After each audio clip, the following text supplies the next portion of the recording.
as much as the left doesn't like it, they don't have a lot of leverage over Barack Obama. They've never had anywhere to go besides Barack Obama, and so I think that if he does things that they're not entirely thrilled about, I think there's not going to be much they can do, really.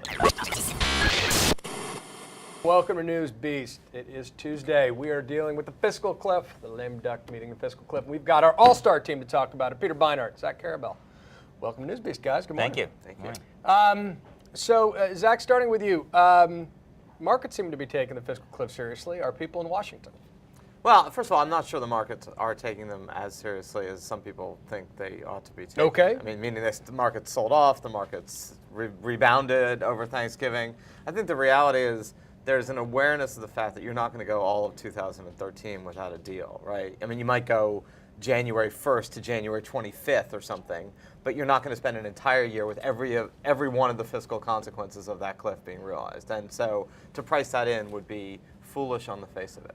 Okay, so Peter, though, I mean, certainly I think it's fair to say, and correct me if I'm wrong, that the Krugman wing of the Democratic Party is sort of trying to, it's playing the refs right now. If this isn't a fiscal cliff, it's a slope. This really wouldn't be a bad thing. Don't get boxed into making a deal, et cetera, et cetera. Do you think they have a point, or is this sort of the Norquist to the left? I mean, my gut at the end of the day is that they can say this in order to try to shape the deal that's going to come, but I would be really surprised if the White House at the end of the day didn't really try to get the deal done. And I think they have a lot of maneuverability. I mean, the truth of the matter is, as much as the left doesn't like it, they don't have a lot of leverage over Barack Obama. I mean, right? I mean, they're not gonna, he's gonna be there. They've never had anywhere to go besides Barack Obama, and so I think that if he does things that they're not entirely thrilled about, I think there's not going to be much they can do, really. And looking at Bob Woodward had these leaked documents that weren't in path to Bob Woodward leaked documents? I'm telling you, he's a young up-and-coming reporter. Exactly, People you'll think hear a lot about him in the future. He's going to do great things. Yes, he'll be played by Robert Redford. But after the election, it was actually some of the negotiation documents from the Grand Bargain, and it didn't get a lot of play, but it had very specific offers on entitlement reform that were in place. And that, I think, is the real risk right now. I mean, when you look at at least what we hear is being mooted on the Hill, it's $1.6 trillion in tax cuts, $400 billion in revenue cuts, which is basically administrative rounding for 10 years around Medicare. If that's $2 trillion and it happens, even $4 trillion was considered to be a start when you think about the fact that these are 10-year projections, right? 10-year budget projections are something in the area of $12 to $15 trillion of debt. I mean, by my calculations, if you do $2 trillion, you got a lot of debt left to So cover. do the markets then laugh and we get downgraded anyway? Look, we're all in the capture of short-termism. So whether it's markets, whether it's media, we're fighting back at that. I think people are going to look at they'll look to the next hump, but they're not going to get so agitated by 10-year horizons. And we should, but we don't. Peter, how do you think this is going to play out? Give me your crystal ball.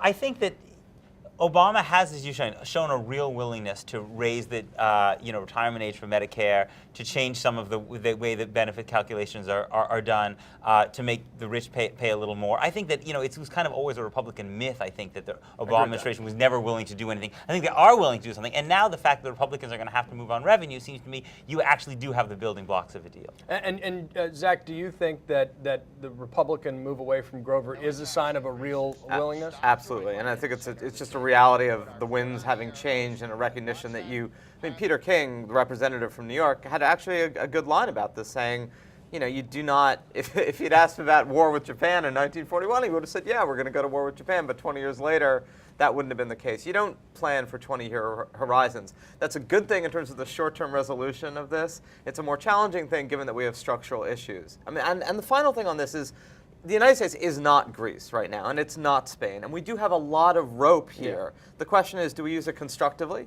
or do we kind of muddle along until not? And I think it's better that we've got it than not. But of course, at some point, we just don't know what that point is. We'll start looking a lot more unfavorable. Right. And I think this is going to be Obama's legacy to a significant degree. Is he seen as the president who did big things that put us in a long-term position for another era of substantial growth? And I think that's going to be, one of the first lines that people write in his political obituary. So this is his opportunity to go big, and that can include some investment as well to promote long-term economic growth. But they're also right that it shouldn't have to happen in the next 2 weeks. Yes. Right? Like everything doesn't have to be solved for the next 10 years in the next 2 weeks. All that needs to be solved in the next 2 or 3 weeks is something interim that gets you to real negotiations next year. So before we do the final word, patch on the short-term Bush tax cut, sequestration, longer deal in the next 6 months of the next year? Yeah, that sounds about right to me. Yeah, I would agree. Final word. Final word. Out of the zeitgeist, out of the ether. Sequestration. Okay, fine. Peter. My word is is calamity, and I think that, and I'm not talking about the physical cliff. I'm talking about something closer to home for our blog, Open Zion. I think that the situation with Israel and the Palestinians is going to get worse as a result of the retaliation that's going to be visited on the Palestinians by both Israel and Congress for Mahmoud Abbas's bid at the UN this week, which is going to lead to an even further weakening of him and potentially his collapse altogether. We should do a whole other thing on that. Wow. And happy holidays to you. Yes, too, exactly Peter. right. Because the physical cliff is just too uplifting, so I felt like we really needed to bring to some real sobriety to this. Mohammed Morsi's probably objectively the biggest news in the world today. Stephen Wright, because we needed to lighten it up. Zach will explain later. That's all for us for NewsBeast today. We will see you tomorrow.